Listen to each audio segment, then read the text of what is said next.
Good morning, people. Right, it is Thursday morning, just gone 7 a.m, 7:09, and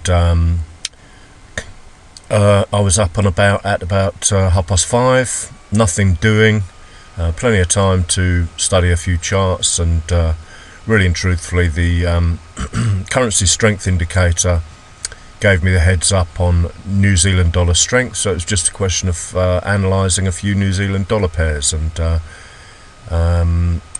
NZDUSD CAD, looking at the daily, we had a down day yesterday, and it stands to reason when you get something like that, especially with all this green in front of you and the currency strength indicator, I should be looking for long. So starting on the monthly, just filling in a few lines that might affect the price.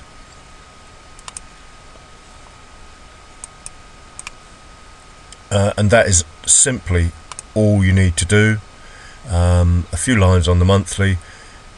It's highly unlikely any of this stuff's going to get touched, so you don't even need to bother. But if you want to, of course, for a longer term view of what's going on, then it's always best practice. Quick look at the histo alert on the monthly. Just confirms what the candle is telling us, that there's a big battle going on, really, with that long tail on that candle, I mean. Excuse me. Weekly, last week, or the week before last rather, massive red candle. Talk about this all the time. Big old pullback or reversal when you get something like that into a massive level of support. It's worth noting that the support was reversed against the low, high, higher, low, higher, high, with this move down, a close below there. So that in itself generally triggers a potential reversal to test support as resistance, or supply and demand. As always, try and get yourself into that frame of mind, talking about supply and demand. Demand at the bottom and supply at the top, of course. It just makes what you're doing real, in my opinion.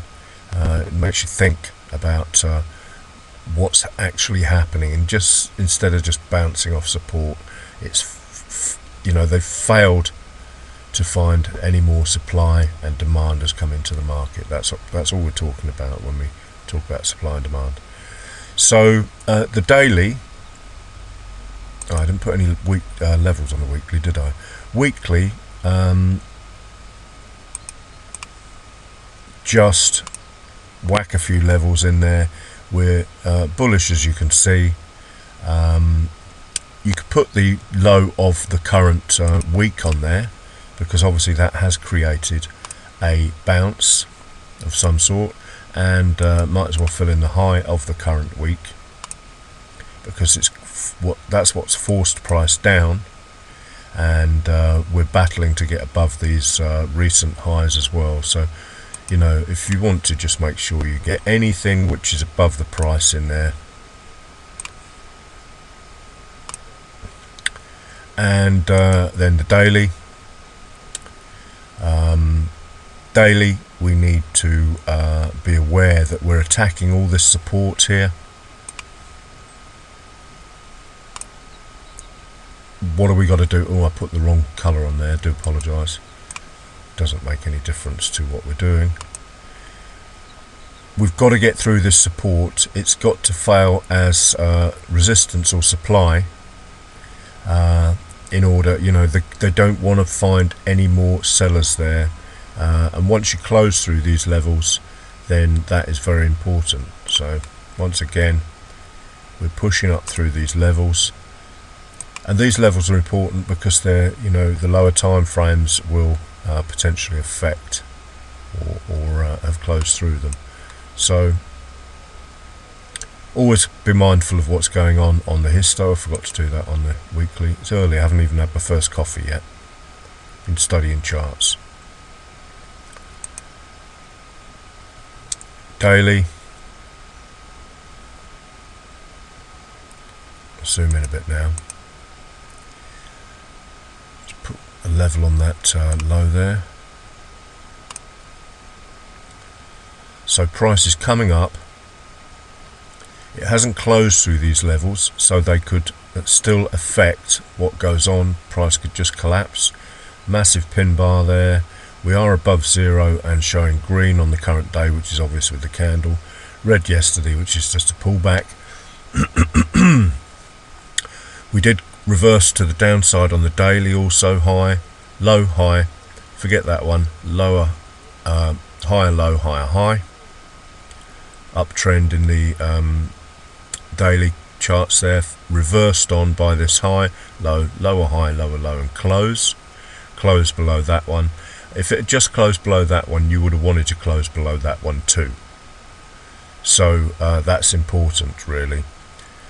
In fact, I don't often say this, but it stands to reason any support below you will cause a problem. That's an inside bar by the looks of it. My eyes might be deceiving me. They often do now. High 5503, high 5514. So that is actually the highest high. So that level there is the trend reversal level. You would not want to actually consider going short until that level was closed through. You can attack it with lower time frame breaks of these levels.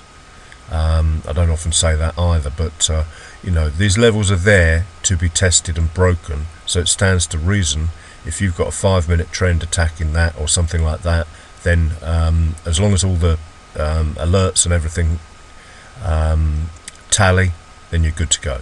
Not necessarily this is just a very, very vague tool for finding trades early in the day. That's all I use that for. So H4, we can start drawing levels on H4. We can clearly see we're in an uptrend, low, high, high, low, high, high. You do not want to be trading against that, really, and this is where this comes in and helps. If we close green and the price action, as I've just described, is trending up, then we're good to go and consider the longs. Always mindful of what's ahead of you. So in this instance, we've got to close above that level in order to continue up after potentially a pullback when this H4 closes in roughly 3 hours time, 2 hours 42 minutes. So H4 is brilliant because you can just have breakout levels on there, the low and the high of this level here.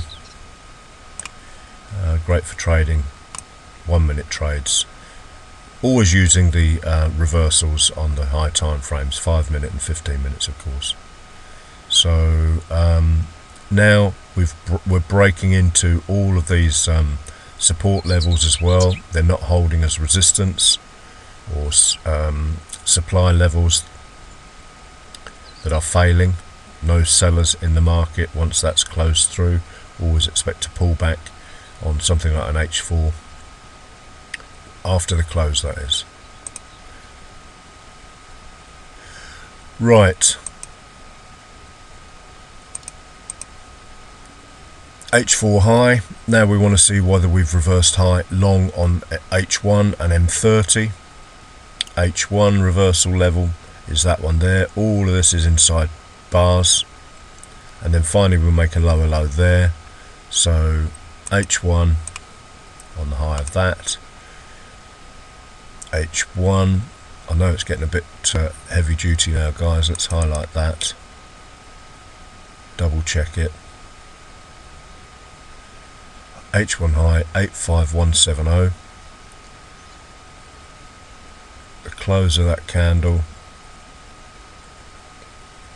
85170. That's mental. That's considered a break. This stuff never ceases to amaze me. That's the micro pip. If it broken 85169, yet this one had opened 85170, I would still consider that a break. 85168. That's interesting. The open was lower than the close. Don't see that very often. So yeah, still considered a break. All that was a pullback, that open, gap down, and then as you can see, the histo alert is still screaming good to go long. I know I always talk about pullbacks. That gap down was the pullback for that H1 reversal long, because we're hitting a potentially volatile time of the day, and price can often go without you. So that's where you rely on the histo alert. M30, absolutely dream team stuff going on here. Break and close above the 20 level, bust, pullback, breakout and close. That's all good. Doesn't necessarily have to break out above the 20 level to be good, just as long as it breaks and closes above these levels. Again, you might get a small pullback after these sort of situations, but be ready. M15, once again we've got the breaks and closes. The reason I haven't looked for M15 and M30 confirmations to the long side, I hope is obvious now. The H1 supersedes everything. As long as the H1's broken and closed above, confirmed up, we're good to go. So my trade,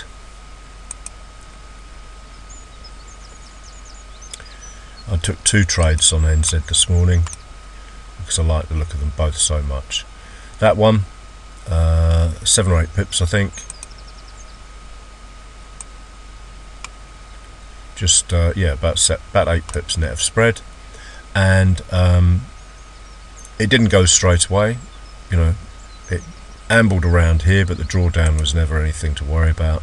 And as I say in many of my videos, when you're entering with all your ducks in a row, about 6 pips of drawdown, when you're entering with all your ducks in a row with these great all the time frames, as I've just described what's going on from H4 really all the way down, even D1 was up as well really, right down to the M15 and stuff.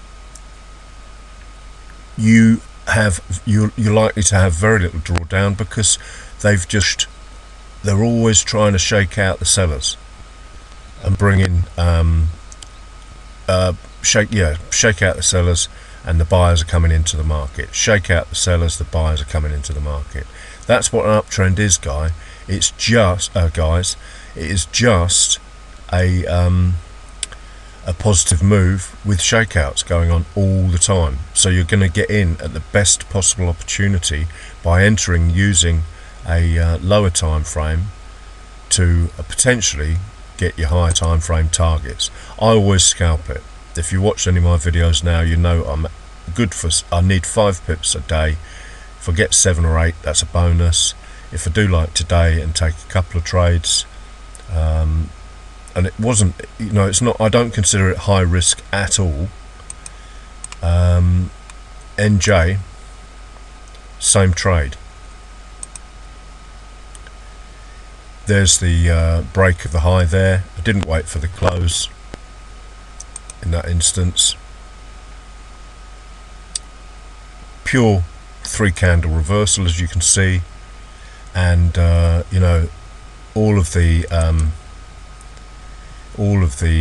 indicators were agreeing. This one great for morning trades. This was this had done its stuff. It hadn't broken and closed on the 30 on the H1 actually. Bust, pullback by the looks of it. Double check these because they do give differing results. 1288. Oh, it did on the hour that I entered, so it must have but at this stage I'd done extensive levels on both sets of charts and was happy to go long with that trade. As you can see, it's taken off to the moon in many respects. Another 13 pips on NJ, NCAD. The reason you've not got your levels on NJ is because I'd cleaned this down to do a clean analysis for you. So this one's gone on up another 6 or 7 pips so far. So H4 high there was my target, as you can see. Hit it, it affected the price, which we all know it will do, and then causing a little bit of to and froing. So thanks for watching, have a great day guys. Oh, don't forget, like and subscribe if you're watching my videos for the first time, appreciated.